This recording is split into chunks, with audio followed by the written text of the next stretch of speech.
Coucou, aujourd'hui je voudrais te parler d'un nouveau livre que j'ai beaucoup aimé et ce livre s'appelle Le Bal des Folles. Alors la première fois que j'ai vu ce livre c'était sur Instagram et c'était sur une publication et ce qui m'a attirée dans le livre c'est le titre, Le Bal des Folles.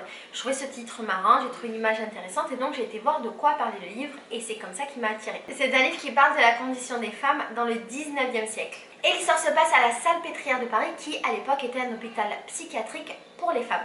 Dans l'histoire, on suit deux personnages principaux. L'une est considérée comme folle et est internée de force par son père dans cet hôpital et l'autre est l'infirmière qui va s'occuper d'elle. Déjà, j'ai trouvé hyper intéressant de me plonger dans ce monde-là de la psychiatrie du 19e siècle, d'un hôpital psychiatrique du 19e siècle. Alors je pense que tous les livres qui parleraient de la vie dans un hôpital psychiatrique pourraient m'intéresser parce que je trouve ce monde, j'ai envie de dire fascinant, mais dans le sens de quelque chose qu'on ne connaît pas et qui est un peu mystérieux. Et d'être avec ce prisme-là de la femme et de la psychiatrie des femmes, c'était vraiment hyper intéressant. D'autant plus qu'au 19e siècle, dans cet hôpital, on avait des femmes qui n'étaient pas forcément avec des problèmes psychologiques parce qu'à l'époque, dès qu'une femme était différente, avait des idées, était un peu trop indépendante, si un homme voulait se débarrasser de sa femme, la femme était internée dans cet hôpital psychiatrique.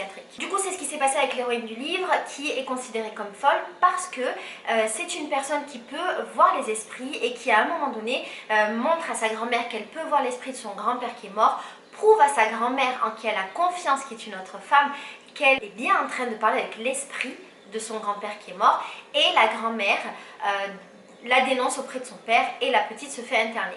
Et alors tout ce livre se passe à l'époque d'Alan Kardec, que tu connais peut-être si tu suis ma chaîne parce que j'en ai déjà parlé plusieurs fois.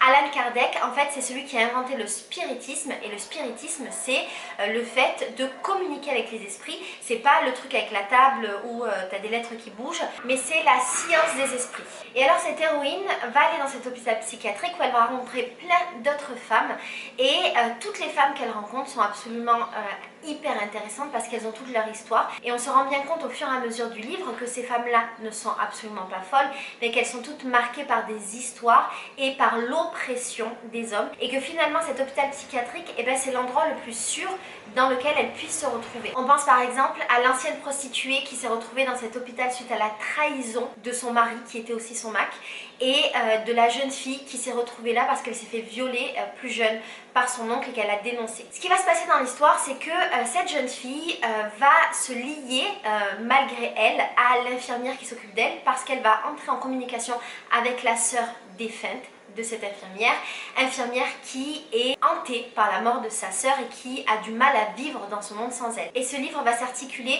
autour du destin de ces deux femmes, celle qui est censée être folle et qui est internée, celle qui vit avec le fantôme de sa sœur et qui n'arrive pas à vivre, et comment l'histoire de cette sœur défunte va basculer complètement leur destin. J'ai trouvé génial qu'il y ait ce fond de spiritisme parce que c'est un sujet qui m'intéresse beaucoup, parce que j'ai lu les livres d'Alan Kardec et donc j'avais l'impression un petit peu de me retrouver dans un endroit que je connaissais déjà. J'ai aimé le fait que le livre parle beaucoup de femmes parce que c'est un sujet qui me passionne et j'ai aimé l'approche également de la psychiatrie, notamment parce que le livre se passe à l'époque du docteur Charcot qui est le docteur qui a inventé les neurosciences et qui justement travaillait sur l'hystérie des femmes et qui d'ailleurs a démontré plus tard que l'hystérie n'était pas quelque chose de féminin mais que c'était pour tout le monde.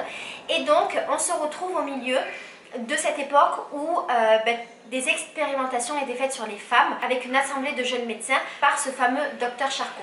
Le livre parle aussi énormément de la condition des femmes, comment est-ce que les femmes étaient traitées à l'époque du 19e siècle, comment elles étaient traitées en dehors de l'hôpital psychiatrique, même si bien entendu toute l'histoire se passe à l'intérieur de l'hôpital. Et il dépeint un portrait de cette société patriarcale et misogyne du 19e siècle. Dans ce livre, tous les personnages sont forts et attachants. L'histoire est vraiment intéressante. Je suis restée un tout petit peu sur ma faim parce qu'en fait à la fin du livre j'ai eu l'impression qu'il me manquait un bout et qu'il aurait fallu peut-être un tome 2 parce que le après a l'air hyper intéressant. Ça veut pas dire que j'ai pas aimé le livre, simplement voilà, j'avais l'impression qu'on m'avait un peu coupé l'herbe sur le pied et j'étais surprise en fait d'arriver à la fin. Je me souviens avoir tourné mes pages en me disant mais elle est où la suite? Ceci dit, c'est un livre qui est très bien, que je te conseille énormément pour toutes les raisons que je t'ai données. C'est un livre qui se lit hyper vite et j'ai pris énormément de plaisir à partager ce monde-là pendant les quelques jours où je l'ai lu. J'espère de tout mon cœur que tu essaieras de le lire. Si c'est le cas, n'hésite pas à me dire dans les commentaires ce que tu en as pensé. Si tu l'as déjà lu, s'il te plaît, dis-moi également ce que tu en as pensé, ce que tu as pensé de la fin, ce que tu as pensé voilà, de cette image de la femme du 19e siècle.